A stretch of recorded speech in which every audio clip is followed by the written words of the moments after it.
I know a number of private business owners around town that have had to go along the same path, invest money and purchase housing in order to provide housing for an employee that you want to keep here.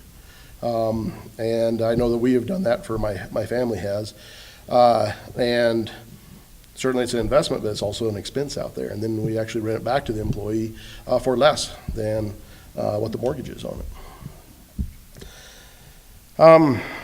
Anybody else want to speak to that at all? Yeah. Yes, Steve. We're having discussions with the park about hopefully in the next year or two being able to put some additional housing units in the park. Mm-hmm. And again, the park doesn't have funding to add those sorts of things, so it would fall back on us to develop some of that.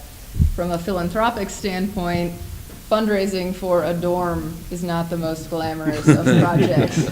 Fundraising for children's programs and fish conservation, those are a little more attractive to a wider audience, and we really depend on the community and philanthropic support. The sales from the stores help fund some of our projects also, but that's a small part of it. Most of it is from philanthropy also. So that's something we've got to really start thinking about.